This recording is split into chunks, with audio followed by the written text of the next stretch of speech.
भगवान गाजर नहीं खाता है दोस्तों, इसीलिए बाबा जी भी नहीं खाते हैं और किसी हिंदू को भी नहीं खाना चाहिए गाजर। हम तो गाजर खाते नहीं। क्यों? हमने कि वैष्णव को जो भगवान को भोग नहीं लग सकता वो नहीं खाना चाहिए। पर इनके ही और एक मशहूर धर्मगुरु अनिरुद्ध आचार्य जी से जब यही सवाल पूछा जाता है कि भगवान जी को गाजर की हलवा खाने के लिए दिया जा सकता है या नहीं, ये बताइए, गाजर के हलवे और पेठे का भोग कान्हा जी को लगता है कि नहीं?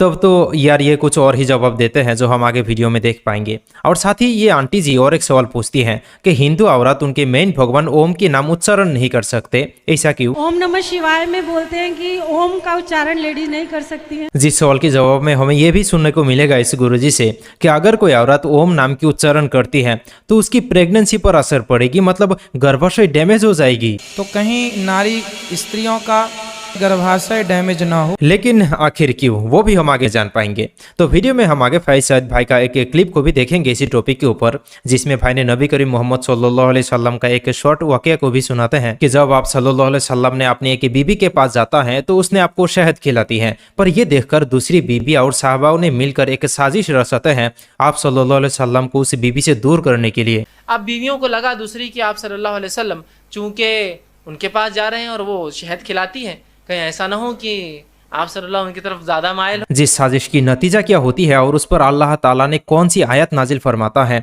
ये सब हम आगे सुन पाएंगे। तो चलिए बिना टाइम जाया करते हुए हम पहले इस बाबा जी की उस क्लिप को देखते हैं और साथ ही अनिरुद्ध आचार्य जी के वो 2-3 सवाल के जवाब को भी सुनते हैं और साथ ही फैज सईद भाई की उस वीडियो को भी हम देख लेते हैं। एक सज्जन हमको मिले, हमसे बोले, ग्वालियर की बात है गुसाई जी, बोले हमसे कि बहुत बढ़िया गाजर लाए हैं आपके लिए, गाजर का जूस बहुत अच्छा होता है, हलवा भी बहुत अच्छा होता है। तो हमने कहा हम तो गाजर खाते नहीं। क्यों? हमने कि वैष्णव को जो भगवान को भोग नहीं लग सकता वो नहीं खाना चाहिए। भगवान को भोग नहीं लगता गाजर से नहीं खाते। राधे राधे गुरुजी। और गायत्री मंत्र का उच्चारण जो लेडीज नहीं कर सकती आप बोलते हैं, और घर में अगर हवन वगैरह हो रहा है तो गायत्री मंत्र पढ़ सकते हैं? जो आपने गुरु मंत्र लिया होगा उस मंत्र से ही हवन कर लो। श्रेष्ठ मंत्र है वो गायत्री मंत्र, वेद मंत्र है, और गायत्री मंत्र वही पढ़ सकता है जिसका यज्ञोपवीत संस्कार हुआ हो।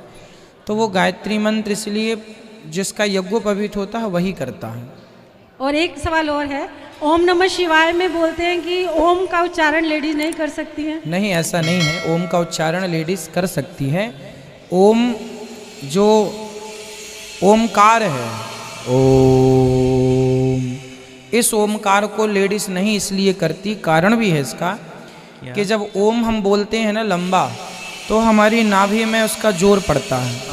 तो कहीं नारी स्त्रियों का लंबा उच्चारण करने से गर्भाशय डैमेज ना हो, इसलिए। बाकी आप ओम नमः शिवाय या ओम नमो भगवते वासुदेवाय में जो ओम है सामान्य रूप से आप उसका जाप कर सकते हैं, कोई अपराध नहीं है, कोई बुराई नहीं है। ये बताइए, गाजर के हलवे और पेठे का भोग कान्हा जी को लगता है कि नहीं? पेठे का तो भोग लगता है। गाजर के हलवा के कुछ लोग मान्यता है कि गाजर नहीं खाते, गाजर नहीं खाते, कारण है। तो कुछ लोग नहीं खाते पर कुछ लोग खाते हैं, भोग भी लगता है। कुछ लोग नहीं लगाते, कुछ लोग लगाते हैं। सबकी अपनी अपनी अलग अलग मानसिकता है, मान्यता है। हराम और हलाल का इख्तियार सिर्फ अल्लाह को है। यस, इसीलिए उलमा जो सलफ थे, जो अल्लाह के रसूल सल्लल्लाहु अलैहि वसल्लम के बाद सहाबा दीगर लोग हैं, वो हराम को या तो मकरू कहते थे, इसलिए कि हराम और हलाल का हक सिर्फ अल्लाह को है। तो जिन चीज़ों पर सराहतन कुरान में हराम का लफ्ज़ नहीं आता था, हराम लिखा हुआ, तो सहाबा बचने के लिए कि हराम हलाल अल्लाह का हक है, हराम लफ्ज़ इस्तेमाल नहीं करते थे। पहला लफ्ज़ इस्तेमाल करते थे मकरू, दूसरा जायज़ नहीं है, नाजायज़ जिसको बोलते हैं। क्यों करते थे ऐसा? वो इसलिए कि हराम और हलाल किसका हक है? अल्लाह का है। तो पहली बात याद रख लीजिए, किसी भी चीज़ को मैं और आप हराम और हलाल डिक्लेयर नहीं कर सकते।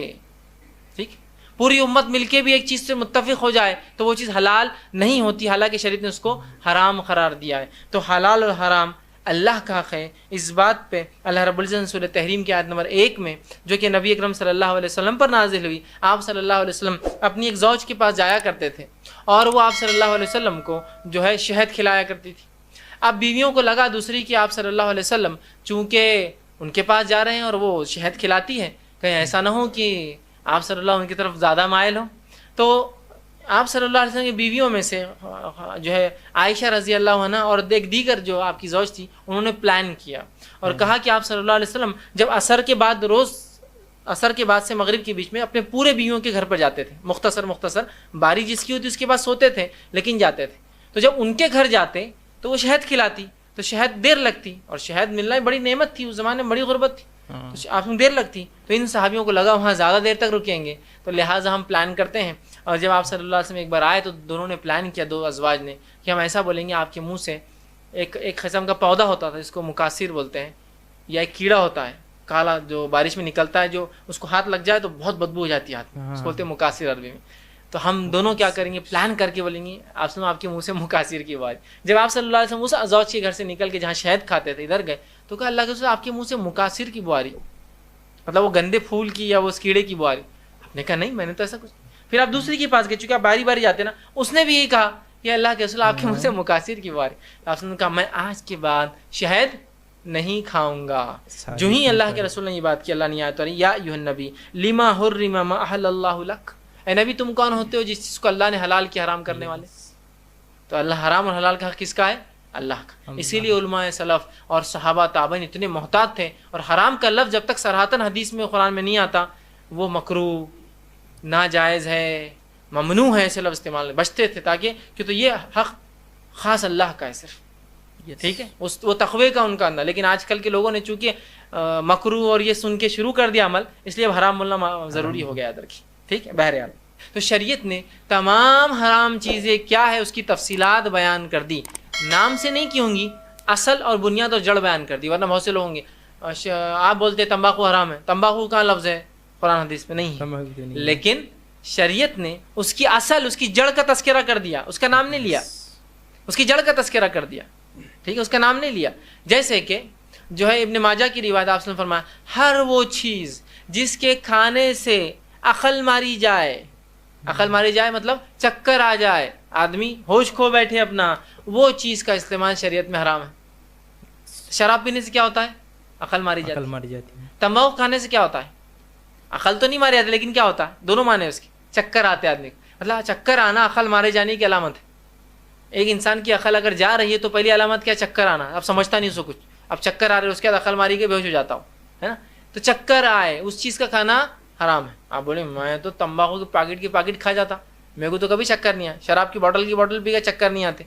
याद रखिए पहली बार जब किया था आए थे, हराम है फिर। यस हालांकि दोस्तों वो लोग इसे कहते हैं कि नशा से हमें कुछ नहीं होता है, पर ये तो हम सब जानते हैं ना कि नशा से ही कैंसर हो सकता है। तो जानबूझकर हम अपने आप पर नुकसान क्यों करें, ऊपर से पैसा टाइम वगैरह ऐसे ही बर्बाद। तो वीडियो से हमें ये समझ में आता है कि हिंदू धर्म में कोई चीज़ खाने के लिए शायद डायरेक्टली माना नहीं किया गया है। नहीं तो इस गाजर के बारे में ही आप देख लीजिए, एक तो कहते हैं कि खा सकते हैं और दूसरे ने कहते हैं कि नहीं इसे नहीं खा सकते। और इसी तरह कोई लहसुन और प्याज को भी खाने की इजाज़त देते हैं, तो कोई कहते हैं कि नहीं लहसुन और प्याज को भी नहीं खा सकते। मुझे तो लगता है कि यार ये सब इन बाबाओं का ही खेल है बस। तो आज की इस वीडियो में इतना ही। अस्सलाम वालेकुम।